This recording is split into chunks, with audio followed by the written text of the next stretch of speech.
سلام دوستای عزیز، به کانال من خوش اومدین. توی این ویدیو طرز تهیه یک مدل پنکیک با بلوبری رو براتون آماده کردم. امیدوارم که خوشتون بیاد. پنکیک ها گزینه بسیار مناسبی برای صبحانه هستن، مخصوصا اگر آخر هفته باشه و قرار باشه همه دور هم صبحانه بخورن. مواد لازم: آرد 1.1 پیمانه، شیر 1.1 پیمانه، بلوبری تازه یا یخ زده 1 پیمانه، عصاره وانیل 1 قاشق چایخوری، بیکینگ پودر 2 قاشق چایخوری، نمک 1/4 قاشق چایخوری، آب پرتقال تازه 1 قاشق غذاخوری، پوست پرتقال تازه رنده شده 1 قاشق چایخوری و تخم مرغ 2 عدد.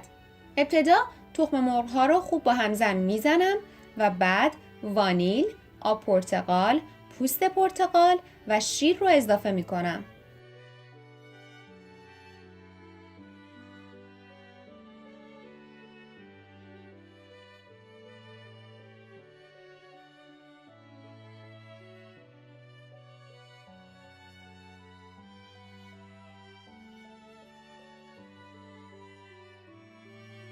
دوباره با همزن مواد رو خوب میزنم تا کاملا با هم مخلوط بشن.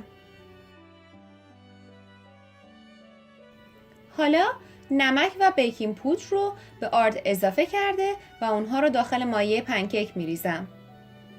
با کمک لیسک خوب هم میزنم تا غلظت مواد به همین شکل که مشاهده میکنید در بیاد.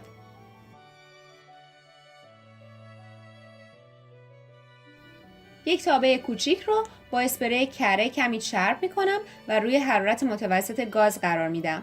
وقتی تابه داغ شد با کمک یک پیمانه مقداری از مایع پنکیک داخل تابه ریخته و روی اون بلوبری میریزم.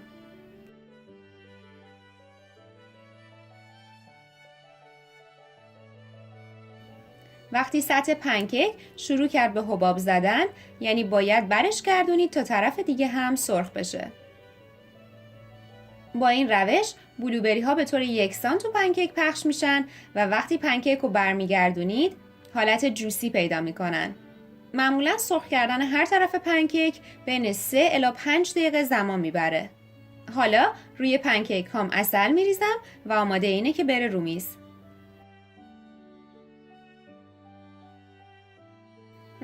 عطر و طعمشون واقعا بی‌نظیره. توصیه میکنم که حتما امتحانشون کنید. در ضمن منتظر ویدیوهای هیجان انگیز از انواع صبحانه‌های متفاوت باشید. خوشحال میشم که این ویدیو رو لایک کنید، به اشتراک بذارید و سابسکرایب کرده و عضو کانال بشید.